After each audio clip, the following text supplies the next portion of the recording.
Assalamualaikum warahmatullahi wabarakatuh. Salam sejahtera, salam Malaysia Madani. Terima kasih kepada rakan-rakan media yang dapat meluangkan masa pada petang ini di Ibu Pejabat Polis Daerah Putrajaya.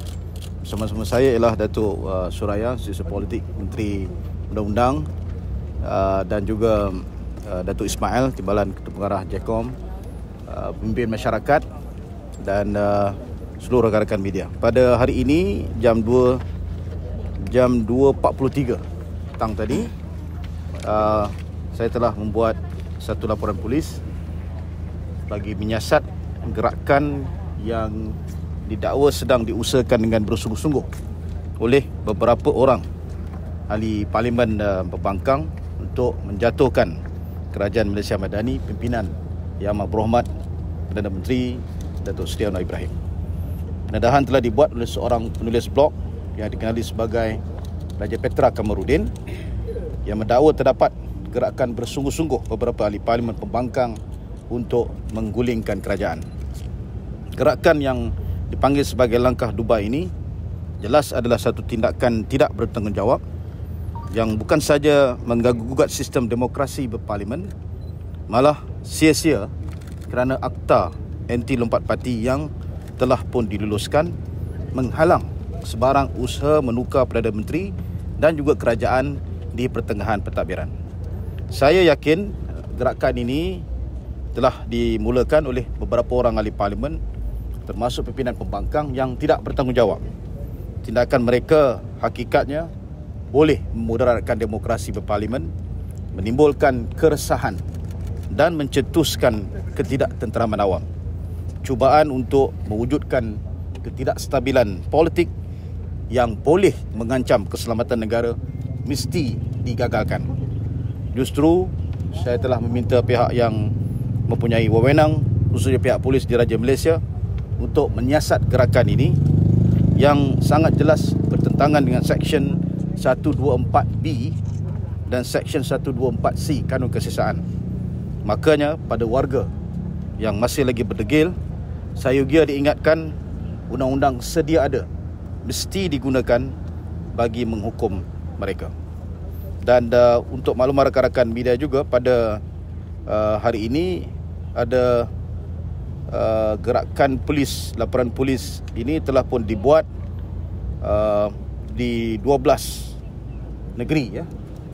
Di Johor, di Balai Polis Muar dan Balai Polis Mersing, di Melaka, di IPD Melaka Tengah, di Negeri Sembilan, di Balai Polis Seremban 2, di Selangor, di IPD Shah Alam, wilayah IPD Ceras, Perak di IPD Ipoh dan juga Balai Polis Hutan Melintang, di Pulau Pinang IPD Bandar Perda Bukit Bertajam, di Kedah Balai Polis Sik, di Perlis IPD Kanga, di Pahang di Balai Polis Kuantan dan Balai Polis Besrah, di Sabah di Balai Polis Tawau, Balai Polis Kota Kinabalu dan Balai Polis Kota Marudu, dan di Sarawak di Balai Polis Gita.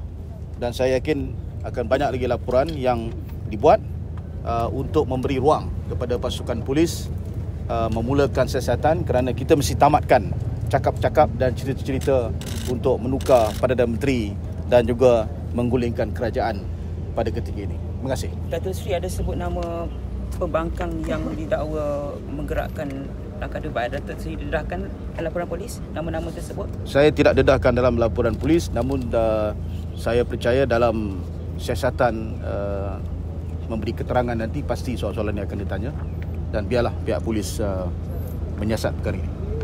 Datuk Seri, ada pihak pembangkang mengatakan bahawa kerajaan hari ini sepatutnya tak perlu paniklah sebab Perdana Menteri masa jadi pembangkang pun membuat langkah yang sama. Mungkin Datuk Seri boleh jelaskan. Ya, sebab itu saya nyatakan tadi bahawa kita mempunyai akta anti lompat parti, ya. Akta anti lompat parti ini digubal untuk menghalang tindakan-tindakan seperti mana yang telah rakyat Malaysia saksikan. Berlaku perubahan Perdana Menteri beberapa kali. Dan penamatnya apabila kita menggubal undang-undang ini dan melaksanakannya. Dan sebab itulah dalam keadaan sekarang ini, tindakan-tindakan seperti itu tidak boleh sewenang-wenangnya berlaku. Dan kita tahu kalau betul ada ketidakpuasihatian begitu, maka sewajarnya dibawa di parlimen, dan tak perlu untuk dibuatkan satu cerita meresahkan masyarakat dan juga rakyat, kerana kesannya itu adalah kepada khususnya kepada ekonomi negara kita. Para pelabur yang ingin membuat pelaburan dan sebagainya, bila dengar cakap-cakap seperti ini, tentunya akan was-was dan tidak yakin dengan apa yang telah pun dijanjikan oleh PMX. Jadi saya fikir kita mesti tamatkan perkara ini. Datuk, semalam Datuk Sanusi ada kata dakwaan sudah cukup akuan sumpah SD itu, bagaimana pula mengenai reaksi Datuk tentang untuk tumbangkan kerajaan itu? Ya, sebab tu saya tegaskan pada hari ini, kita ingin membuat laporan ini supaya pihak polis menyiasat. Sesiapa pun nampaknya sekarang ni free hand, boleh bagi kenyataan tanpa ada sebarang rojokan kepada undang-undang, ya. Jangan lupa waktu Perdana Menteri hari pertama di Parlimen pada 19 Disember yang tahun 2022, perkara pertama yang dilakukan oleh beliau ialah membuat usul undi percaya di dalam Parlimen. Itu cara yang sewajarnya dan sepatutnya mengikut Perlembagaan Persekutuan. Jadi apabila Perdana Menteri tampil membuat undi percaya dan lulus, mendapat sokongan, dan sekarang ni lebih daripada 2/3, mana datangnya 120 SD dan sebagainya. Jadi perkara-perkara seperti ini adalah angan-angan mak jenit yang kalau sekadar itu hiburan tak apa, kan? Mungkin Sanusi anggap dia macam karaoke setiap malam. Tetapi ini bukan hiburan. Ini perkara yang serius dan ia tentunya mesti ditamatkan untuk memastikan negara kita dapat diurus dan diyakinkan sebagai sebuah negara yang maju dan ingin sama-sama mengurus, membantu membangunkan ekonomi. Datuk Seri, ada pihak yang mendakwa dengan laporan ini seolah-olah kerajaan tergugat. Komen Datuk Seri? Saya serahkan kepada mereka yang mendapat perspektif ataupun ingin membina perspektif itu. Tetapi bagi pihak kerajaan, tentunya kita ingin menamatkan perkara ini. Sebab kalau tidak nanti dianggap kerajaan tidak buat apa-apa. Ada cakap-cakap sebegini, nampak kita panik, tidak ada tindakan dan sebagainya. Saya ingin nyatakan kepada mereka yang tidak bertanggungjawab di luar sana, Malaysia ini ada undang-undang, Malaysia ini ada peraturan, Malaysia ini ada perlembagaan.